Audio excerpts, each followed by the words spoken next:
j'espère que vous allez bien, je vous retrouve aujourd'hui dans cette nouvelle vidéo. Aujourd'hui c'est une vidéo qui n'est pas tout le monde comme d'habitude, mais c'est une vidéo que j'aime faire donc je la fais. Les personnes qui s'en foutent, quittez la vidéo, franchement honnêtement voilà. Aujourd'hui je vais vous parler des 3 dernières lectures que j'ai eues, voilà, ça fait longtemps, ça fait un mois que je vous ai pas fait de vidéo comme ça. Du coup, écoutez c'est parti, le premier livre que j'ai lu c'est The Loop de Ben Oliver, publié chez les éditions La Martinière, et ce livre là c'est un énorme coup de cœur. Ici en fait on va suivre donc en fait on est dans un monde où la Terre elle est gouvernée par une intelligence artificielle, donc il n'y a plus de président, il y a pays, c'est toute la Terre est dirigée par la même intelligence artificielle. Ils ont fait ça pour qu'il n'y ait plus de guerre en fait sur la Terre tout simplement. Mais du coup le Loop c'est une prison qui est ultra moderne, qui est pareil, qui est toujours dirigée par une intelligence artificielle, mais en fait pour que le Loop ne coûte rien au gouvernement, en fait l'énergie qui sert à faire vivre en fait cette prison, c'est l'énergie des prisonniers. En fait par exemple là on va suivre Luca Kane qui est un individu qui est enfermé dans le Loop tout simplement, pour lui prendre son énergie. Enfin, en fait il les vide de leur énergie pour faire fonctionner le Loop. Sauf que Luca Kane, pour montrer bien que, pour pas leur donner raison, il se vide tout le temps de son énergie. Chaque fois qu'ils ont une pause, où ils peuvent sortir dans la journée, dans des espèces de cases, hein. Il court le temps, voilà, pour se vider de son énergie et pour qu'il y en ait moins au Loop en fait tout simplement. Tous les 6 mois ils ont un report, ça s'appelle comme ça, et en gros tu vas faire le choix entre servir de cobaye lors d'expériences scientifiques ou mourir. Sauf que bien évidemment on va arriver à un moment où le report ne sera pas de 6 mois, enfin en fait Lucas il a déjà fait son report il y a 2 mois il me semble, donc il se dit merde, pourquoi j'ai une redemande alors que j'ai fait il y a pas longtemps, tu vois, il y a vraiment un problème. Sauf que cette fois-ci les chances de survie sont vraiment minimes. Mon dieu, vous savez que Hunger Games c'est mon livre préféré, mais dans ce livre là il y a totalement une ambiance Hunger Games et c'est ça que j'ai trop aimé. C'est pas du tout la même histoire mais c'est l'ambiance, elle est la même et elle est juste incroyable, j'ai trop aimé. Franchement le livre tu t'ennuies jamais, il y a tout le temps du suspense et tout, et pourtant le début c'est un peu tout le temps la même chose parce qu'ils expliquent leur journée et pendant leur journée ils ont rien le droit de faire, du coup tu te dis un peu ouais je vais m'ennuyer, c'est tout le temps la même chose. Pas du tout, c'est juste trop bien. Honnêtement moi c'est vraiment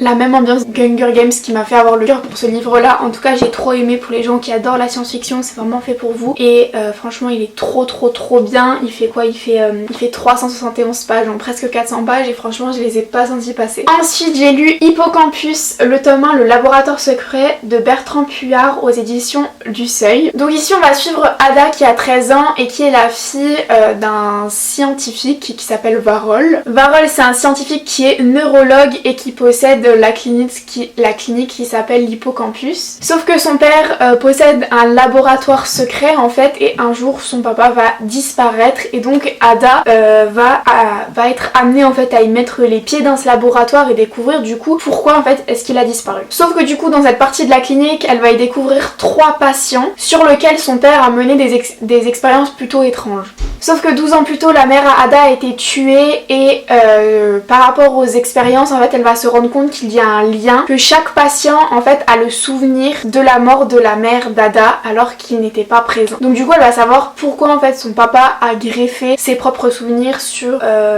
des patients, et donc du coup elle va essayer de le retrouver en essayant de savoir. Alors du coup ce livre là j'ai vraiment beaucoup aimé, il est vraiment plutôt touchant, et il est un peu en fait on se rend compte que la mort d'un proche ça peut un peu nous rendre psychopathe sur les bords. Franchement j'ai beaucoup aimé, c'est ils disent un thriller d'anticipation entremêle d'une poignante histoire d'amour filial. En fait la fin elle est en mode waouh. On peut se douter de choses pendant le livre, moi je me suis doutée de rien, sans déconner, je me suis vraiment doutée de rien. Au départ c'était un peu compliqué à comprendre parce que il vous parle beaucoup de sciences neurologiques, je sais pas si on peut dire ça comme ça, mais du coup ça en apprend vachement. Enfin ce livre là il est hyper intéressant et en même temps l'intrigue elle est vraiment bien aboutie, elle est pas trop compliquée, il y a ce qu'il faut. Enfin voilà, franchement j'aurais même aimé un peu plus de détails, il est un peu plus en mode livre jeunesse, mais en tout cas il est vraiment cool, et j'ai vraiment hâte de lire le tome 2 vu qu'on se quitte clairement sur un cliffhanger. Et pour terminer j'ai lu L'aube sera grandiose de Anne-Laure Bondou, publié aux éditions Gallimard Jeunesse. Celui-ci pareil, énorme coup de cœur.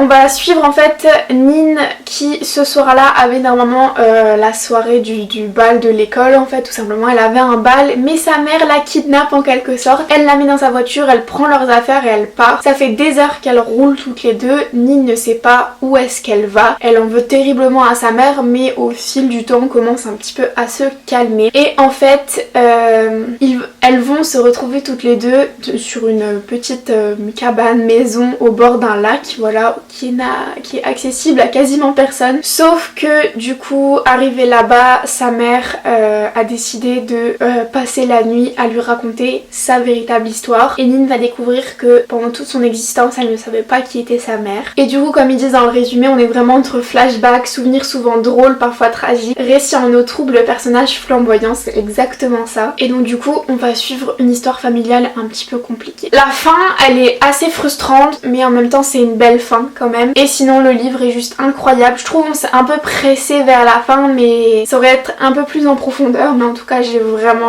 adoré le style de l'écriture. J'ai vraiment adoré l'intrigue qui est vraiment ouf. Et puis le parallèle entre les pensées de maintenant et puis les souvenirs, c'est assez incroyable. J'ai vraiment beaucoup aimé ce livre. Franchement c'est totalement un livre qui se lit rapidement, qui est doux, on se prend vraiment pas la tête et franchement on découvre au fur et à mesure de l'histoire et c'est super intéressant, intriguant et moi j'ai vraiment adoré ce livre. Du coup voilà, j'espère que je vous aurai fait découvrir mes 3 petits coups de cœur. Bon, j'ai beaucoup plus eu un coup de cœur pour De Loup et L'aube sera grandiose. Celui-ci c'est une très bonne lecture. Tout de même, en tout cas je vous invite vraiment à les découvrir si vous n'avez pas d'idée de lecture et puis vous me demandez souvent sur Instagram ce que je lis en ce moment, etc. Du coup voilà pour cette vidéo, j'espère qu'elle vous a plu. Si c'est le cas, n'hésitez pas à la liker, à vous abonner, ça me ferait super plaisir. En tout cas, je vous retrouve très vite quand j'aurai lu 3 autres livres. Je vous souhaite de très belles lectures et je vous retrouve très vite pour une nouvelle vidéo. Bye bye!